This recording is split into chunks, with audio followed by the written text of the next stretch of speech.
오늘 주제는요, 본인의 시골 땅을 가족에게 사용료도 받지 않고 빌려줬는데, 이제 돌려받고 싶다. 그런데 이 가족분께서 위에 과수원을 꾸리고 있으니까 거기에 대한 비용 보상을 다 해달라고 하는 상황입니다. 우선 사용료를 안 받고 땅을 빌려주는 것 자체의 의미부터 알아야 되겠는데요. 사용료 받고 빌려주는 것은 임대차, 사용료 안 받고 빌려주는 것은 사용대차입니다. 말씀하신 내용은 사용대차에 해당되니까 사용대차 법리에 따라서 해결되겠습니다. 그런데 사용료 안 받고 땅 빌려줬는데 무슨 법적 문제가 있을까? 이렇게 생각되겠지만, 사용료를 이렇게 받고 땅을 빌려주면 오히려 상대방이 돌려줘야 된다고 이렇게 생각을 하는데, 사용료를 안 받고 공짜로 오랫동안 쭉 사용하면 자기 땅 같잖아요. 걸린 줄 알죠, 네, 이제. 오히려 자기 땅 네. 같으니까 오래 사용하다 보면 이제 자기 땅이라고 생각하기 때문에 문제가 많이 생기고 법적 분쟁이 많이 생깁니다. 네. 사용대차는 사용료를 이제 안 받으니까 빌려준 사람 입장에서는 언제 돌려받을 수 있는지, 네. 요게 이제 중요하잖아요. 언제 돌려받을 수 있을까요? 네. 반환 시기를 정했으면요, 그 시기가 끝나면 돌려주면 되고, 반환 시기가 없으면 충분히 사용하고 돌려주라라고 되어 있는데요. 민법 조문을 제가 한번 보겠습니다. 민법 613조인데요. 차주, 그러니까 빌려간 사람이죠. 약정 시기에 반환해야 한다. 그리고 제2항을 보면 시기에 약정이 없다, 그러니까 시기를 정하지 않았다 하면 그 목적물의 성질에 의한 사용수익이 종료한 때 반환을 하는데, 즉 사용수익의 족한 기간이 충분히 지났으면 빌려준 사람 대주는 언제든지 계약을 해지할 수 있다라고 되어 있습니다. 네, 그럼 빌려준 사람이 돌려달라 하면 빌린 사람은 그냥 돌려줘야 하나요? 그 땅을 이제 공짜로 빌렸다 하더라도 과수원을 네. 만들어 가지고, 그럼 과일나무를 갖다가 심고, 심고 네. 키우고 이렇게 여러 가지 투자를 했을 것 같거든요. 개간비 같은 것도 들 거고, 그죠? 네네. 그래서 비용을 두 가지로 나눠서 보고 있는데요. 유익비 같은 경우는 대주, 그러니까 땅 주인이 부담을 하도록 되어 있고, 필요비 같은 경우는 차주, 그러니까 빌려서 쓰고 있는 사람이 부담을 하도록 되어 있습니다. 유익비는 사용물을 갖다 업그레이드 해준 그런 비용이고, 네. 필요비는 주로 그때그때 필요한 그런 수리비겠죠? 네, 맞습니다. 네. 관련된 조문을 제가 한번 읽어보겠습니다. 민법 611조인데요. 차주, 그러니까 빌려간 사람은 필요비를 부담한다라고 되어 있고요. 제2항에서는 어느 규정을 준용한다고 되어 있는데, 그 규정을 보면은 이 목적물에 대해서 비용을 지출한 때에는 상대방은 상환해야 된다라고 되어 있으니까요. 차주가 쓴 비용을 대주가 줘야 된다는 거고, 필요비는 아까 차주가 부담한다고 했으니까요. 여기서는 유익비에 대한 규정이라고 보시면 됩니다. 상담했던 내용하고 좀 유사한 그런 관련 판례가 없을까요? 네, 저희 이 사안에서도요, 그 차주가 주장하고 있는 게 유익비인데요. 토지를 개간했다. 그리고 과수원으로 변경해서 토지 자체의 가치가 증가했다. 그러니까 이 개간 비용이 이제 유익비다라고 하는 건데요. 유사한 판례가 있어요. 2015다 3914호 판결입니다. 판결 요지를 보시면요. 사용대차에서 차주는 유익비 상환을 청구할 수 있다. 그러나 종중원에게 종중 땅을 공짜로 사용하도록 하는 사용대차 계약이 암묵적으로 성립했다고 볼 수 있는 경우에는 유익비 상환 청구권을 좀 신중하게 판단해야 된다. 토지에 대해서 장기간 무상 사용대차를 한다는 거는 종중과 종중원 관계가 아니면 찾아보기 힘들 정도로 매우 이례적이다. 그리고 토지를 장기간 무상으로 사용하면서 그 이익을 누린 사람이 종중을 상대로 비용까지 달라고 하는 거는 형평에 어긋날 수 있기 때문이다. 따라서 이러한 경우에는 사용수익이 충분한 기간이 지나서 종중의 반환 요청을 받은 종중원이 유익비를 지출했더라도 그것을 돌려달라고 못하고 토지를 그대로 주기로 하는 묵시적인 약속이 있는 거 아니냐, 그러니까 명시적으로 적진 않았어도 그렇게 봐줘야 되는 거 아니냐라고 판단을 했습니다. 말씀하신 그 대법원 판례는 종중 땅에 대한 이제 맞습니다. 판례인데, 네.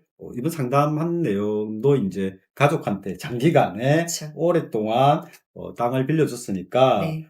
조금 전에 말씀하신 종중 땅을 갖다가 오랫동안 빌려준 경우하고 유사하게 볼 수 있다, 네. 이런 말씀이시고, 그럼 유익비 상환 청구 못하고, 네. 그래서 개간 비용 청구할 수 없다, 이런 건가요? 네, 그렇습니다. 그러니까 오랜 기간 무상으로 썼고, 그리고 또 수익을 충분히 보셨기 때문에 이런 경우에는 이 대법원 판례와 굉장히 유사하지 않나 싶습니다. 그런데 이제 이번 상담 내용을 제가 보니까, 상대방이 이제 심고 계속 키운 그 과일나무가 지금 남아있잖아요. 네네. 과일나무가 지금 남아있는데 이걸 어떻게 할 건지 하는 문제가 있을 것 같아요. 그러니까 땅을 돌려줄 때는요, 원상회복을 하고요, 그 위에 있는 거는 철거를 해야 되는데요. 이것도 민법 615조에서 정하고 있습니다. 차주가 반환할 때 원상회복해야 되고, 여기에 부속된 물건은 철거할 수 있다라고 정하고 있습니다. 근데 과일나무는 이제 유익비로 봐야 되는가 아닌가 이렇게 생각이 되는데요. 과일나무를 심고 가꾸고 한 그 자체가 이제 비용이 많이 들거든요. 그리고 또 과일나무를 뽑아가지고 다른 데 심어도 잘 못 사는 걸로 제가 아는데, 과일나무가 지금 있어가지고 과수원으로서의 땅 효용이 엄청 올라갔을 것 같아요. 네. 근데 이제 대법원 판례처럼요, 굉장히 오랜 기간 공짜로 쓰면서 과일나무를 또 그 경작함으로써 얻는 이익을 향유를 했는지 여부를 볼 것 같은데, 저희 사건 같은 경우는 이 대법원 판례처럼 굉장히 오랜 기간 동안 무상으로 사용을 했거든요. 그래서 마찬가지로 과일나무도 이제 유익비로서 청구를 못하지 않을까 싶고요. 근데 만약에 기간이 굉장히 짧아요. 그러니까 무상으로 사용한 기간이 굉장히 짧다. 근데 이게 과일나무라는 게 제대로 상품성 있는 게 나오기 위해서는 몇 년을 지나야 한다고 하더라고요.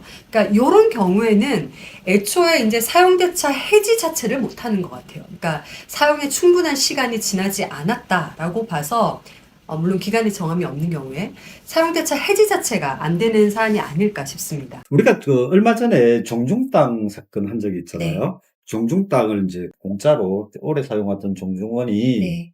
그 종중 회장이 좀 나이가 많으셔가지고, 연세가 많으셔가지고. 예. 네. 나이 많은 종중 회장한테 뭐 도장 하나 찍으랬는데, 알고 보니까 그게 그 땅을 갖다가 자기가 정려받는 서류예요. 그래 네네. 그 서류 가지고 이제 종중 상대로 땅 내놔라.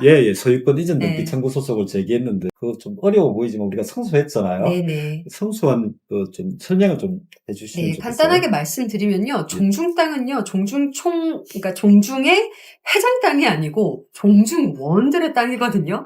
그렇기 때문에 종중총회라는 걸 반드시 거쳐야 되는데, 요 사안에서는 종중총회가 없었어요. 그래서 승소할 수 있었습니다. 일단 토지를 공짜로 빌려주는 거를 사용대차라고 하고요. 사용대차는 기간에 정함이 있으면 그 기간이 지나면 끝이 나고, 기간에 정함이 없으면 충분히 사용하고 나서 끝이 난다라는 거고요.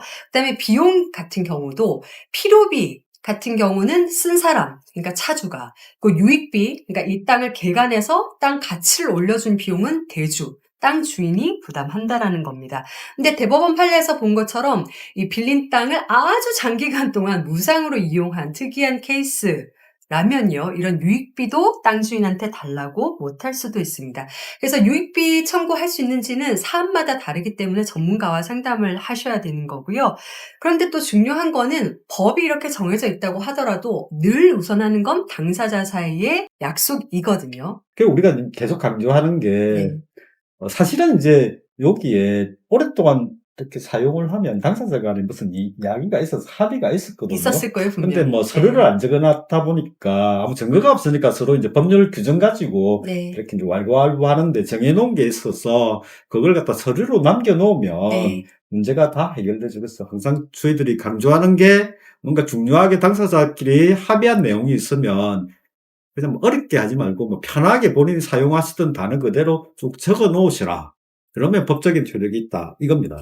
저희가 이전에 빌려줄 때 합의한 내용, 그걸 서류로 남겨놓아야 한다라고 이제 했는데요. 어떤 내용으로 서류를 만들어 놓아야 할지 간에 추가 방송이 이제 필요했어요. 그래서 부동산 사용대차 계약서 견본을 제가 하나 만들어 봤습니다. 인터넷에서 찾아봤는데 좀 내용들이 부실해서 제가 필요한 내용들을 몇 가지 추가했습니다. 사용대차 계약서 제1조를 보면 목적물 조항에는요, 부동산 땡땡 하고 비워진 부분에 공짜로 빌려주는 부동산의 소재지, 지목, 면적을 적으시면 되는데요.